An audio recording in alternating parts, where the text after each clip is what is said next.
Um seguidor enviou-me a seguinte pergunta. Vive na Suíça, tem negócios em Portugal e queria saber quanto é que lhe é retido em impostos.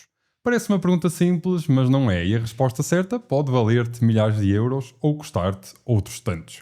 Porque existe um erro que milhares de imigrantes portugueses cometem todos os anos sem sequer saberem o que é que estão a cometer.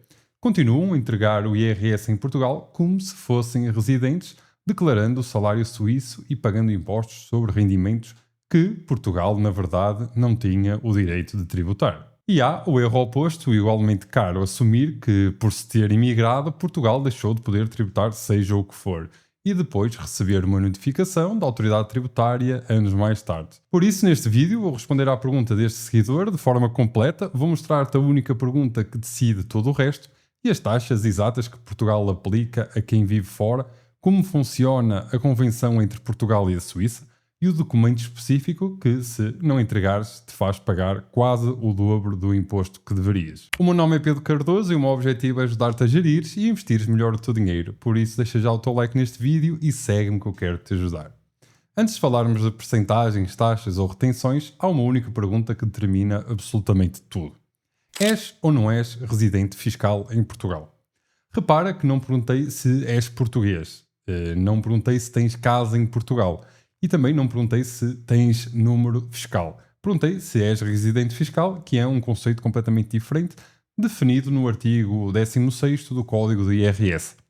És considerado residente fiscal em Portugal se verificar qualquer uma das seguintes condições.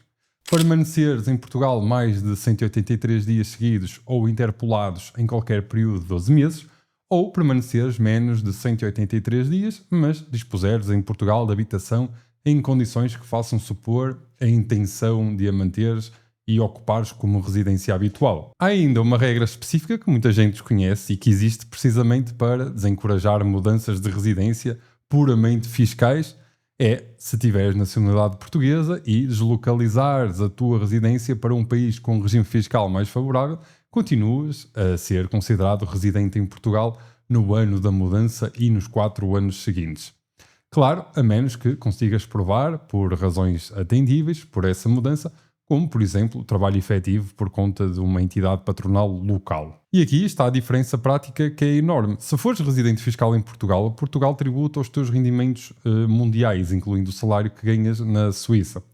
Se fores não residente, Portugal só pode tributar os rendimentos de fonte portuguesa, ou seja, apenas o que vem de cá. Um caso real documentado por contabilistas portugueses ilustra o erro mais comum. Um contribuinte que vive, por exemplo, na Suíça há vários anos, passa 40 a 60 dias por ano em Portugal em férias, mantém a casa própria cá onde vive antes de emigrar e continua a declarar IRS em Portugal como residente, incluindo o salário suíço.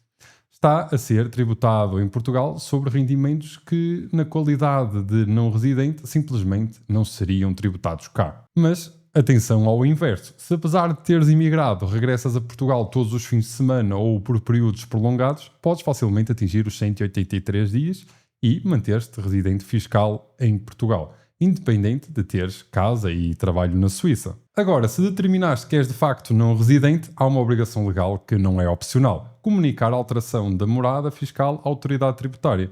O prazo está previsto no artigo 19º da Lei Geral Tributária e tens 60 dias a contar da mudança efetiva de residência para atualizares o teu domicílio fiscal. A comunicação pode ser feita online no Portal das Finanças ou então presencialmente num consulado português.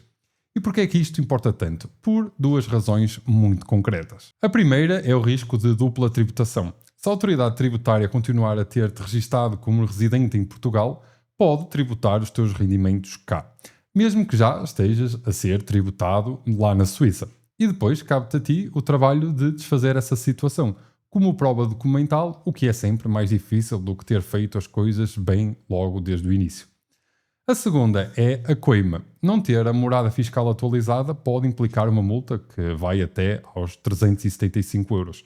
Não é um valor astronómico, mas é dinheiro completamente desperdiçado por uma formalidade que demora minutos a resolver online. Sobre o representante fiscal, há aqui uma atualização importante que muita gente ainda não sabe.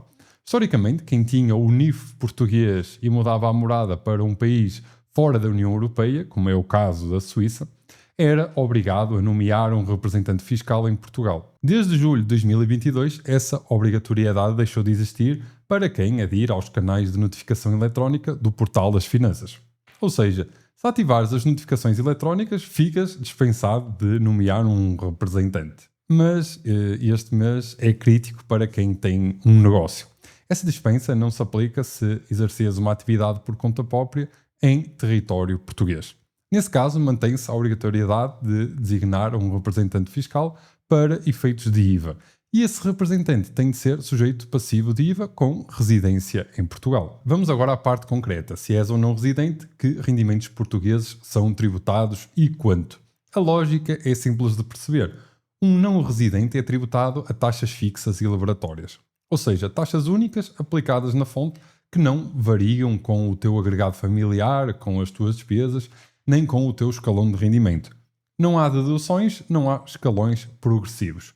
É uma taxa única e definitiva. E aqui estão as principais taxas aplicáveis a não residentes. A primeira é o rendimento de trabalho dependente ou independente de fonte portuguesa. Taxa liberatória de 25%. Isto inclui, por exemplo, um salário de gerente pago por uma empresa portuguesa. Outra são dividendos e outros rendimentos de capitais, juros de depósitos, juros de suprimentos, juros de títulos de dívida pública. Aqui, taxa de 28%. Rendimentos perdiais, ou seja, rendas de imóveis situados em Portugal, entre 25% a 28%, consoante a finalidade do arrendamento, habitação ou outros fins. Mais-valias mobiliárias, como ganhos com venda de ações, 28%, se resultarem de um reembolso de obrigações e outros títulos de dívida, a taxa sobe para 35%. E há uma taxa punitiva que vale a pena conhecer. Se residires num território que conste da lista oficial portuguesa de paraísos fiscais, a retenção sobre dividendos sobe para 35%, sem possibilidade de qualquer redução. A Suíça, importa referir, não consta dessa lista, por isso esta regra não se aplica ao caso do nosso seguidor. Repara numa consequência prática importante. Como estas taxas são liberatórias, o imposto fica pago em definitivo no momento da retenção.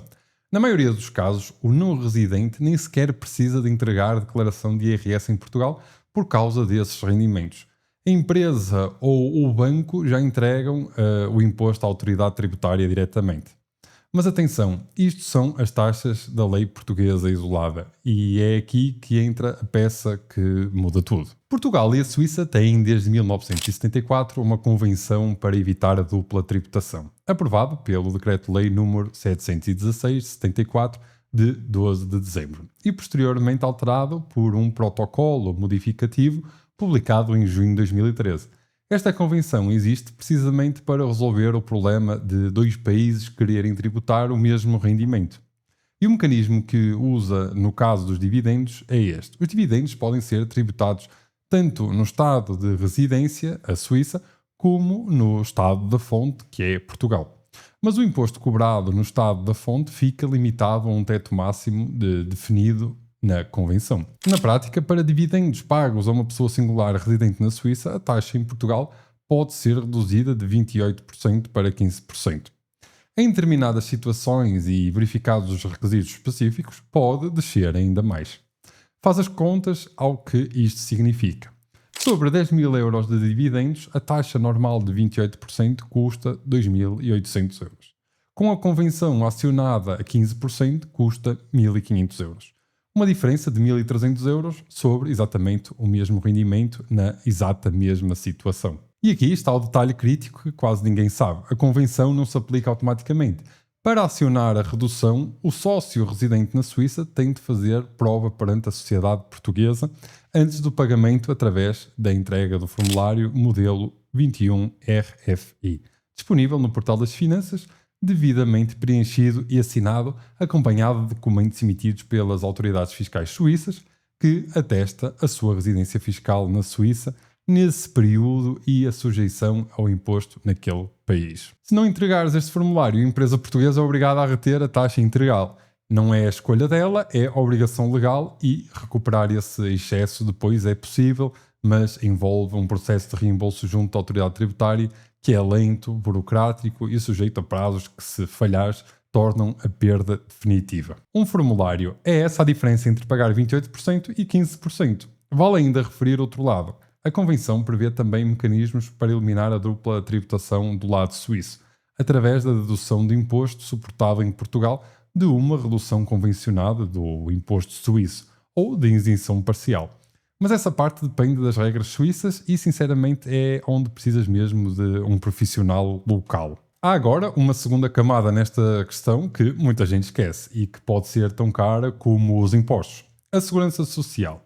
Muitos imigrantes que mantêm negócios em Portugal são sócios gerentes das suas próprias empresas e, nessa qualidade, podem receber remuneração como membro de órgão estatutário, o que, sendo rendimento de trabalho de fonte portuguesa, é tributado à taxa liberatória de 25% para não residentes. Mas além do imposto, existe a questão das contribuições. Mesmo não sendo residente, um sócio-gerente pode ser obrigado a contribuir para a Segurança Social portuguesa, a menos que esteja coberto pelo sistema de segurança social do seu país de residência e exista o acordo bilateral aplicável entre os dois países. Este ponto é particularmente relevante no caso da Suíça, porque a coordenação de segurança social entre Portugal e a Suíça é gerida por instrumentos próprios e as regras sobre a que país se deve contribuir dependem de fatores concretos. Onde exerce efetivamente a atividade, se exerce a atividade em mais do que um país e qual a natureza dessa atividade. E aqui não te vou dar uma resposta fechada sobre isto, porque seria irresponsável, depende demasiado da tua configuração específica. O que te digo é, esta é uma das perguntas mais importantes a fazer ao teu contabilista, porque contribuir no país errado ou em ambos é um erro que se acumula silenciosamente durante anos e depois é muito difícil de corrigir. Há também uma decisão estratégica que vale a pena discutir com um profissional. Se és sócio-gerente, a forma como retiras dinheiro da empresa, seja via salário, via dividendos ou uma combinação, tem implicações fiscais bastante diferentes tanto em Portugal como na Suíça. Não existe uma resposta universal aqui que seja correta. Existe a resposta certa para a tua estrutura concreta. Vamos então resumir os erros que mais dinheiro custam a imigrantes portugueses nesta situação. O erro número 1 é continuar a declarar como um residente por hábito. Muita gente imigra e mantém tudo como estava, entrega o IRS em Portugal com os rendimentos mundiais incluídos. Estão, na prática, a pagar imposto em Portugal sobre rendimento suíço, que Portugal não tinha o direito de tributar.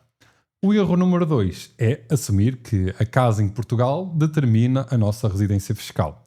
Não determina por si só. O critério legal é a disponibilidade de habitação em condições que façam supor a intenção de a manter como residência habitual. O que é diferente de simplesmente possuir um imóvel arrendado ou fechado. Este é, segundo os próprios contabilistas, o erro conceptual mais frequente que aparece. O erro número 3 é não entregar o formulário 21 RFI. Como vimos, é a diferença entre 28% e 15% no caso dos dividendos. É um formulário, custa tempo, não custa dinheiro. Erro número 4. Não comunicar a mudança de morada fiscal nos 60 dias. Coima até 375 euros, mais o risco muito mais caro de dupla tributação. Erro número 5. Esquecer a obrigação de representante fiscal de IVA quando se exerce atividade por conta própria em Portugal. A dispensa geral obtida via notificações eletrónicas não cobre esta situação. E o erro número 6, o mais caro de todos, é tentar resolver isto sozinho. A fiscalidade internacional não é uma área onde a improvisação compense. O custo de um contabilista certificado que domine esta matéria é quase sempre uma fração daquilo que te pode poupar, ou daquilo que te pode evitar pagar em correções de juros anos mais tarde. Se estás nesta situação, aqui está a sequência de passos que faz sentido tu seguires. Em primeiro determina com clareza a tua residência fiscal, contando efetivamente os dias que passas em Portugal e avaliando honestamente a tua situação habitacional cá. Este é o ponto de partida de tudo o resto. O segundo é, se és não residente, confirma que a tua morada fiscal está corretamente atualizada no portal das finanças e ativa sempre as notificações eletrónicas para ficares dispensado de ter um representante fiscal geral. Em terceiro, se tens negócio em Portugal e recebes dividendos, garante que entregas o formulário do modelo 21 RFI com o certificado de residência fiscal emitido pelas autoridades suíças, antes de cada distribuição de lucros não depois. Quarto, se és sócio-gerente, esclarece com um profissional qual o país onde deves efetivamente contribuir para a segurança social e qual a forma mais eficiente de retirar os rendimentos da empresa. E quinto, e o mais importante, leva esta lista a um contabilista certificado com experiência em fiscalidade internacional e valida cada ponto para o teu caso concreto. Este vídeo dá-te as perguntas certas, mas só um profissional te pode dar as respostas certas com responsabilidade. Se gostaram deste vídeo, não se esqueçam de deixarem o vosso like, subscreverem o canal e vemo-nos no próximo vídeo.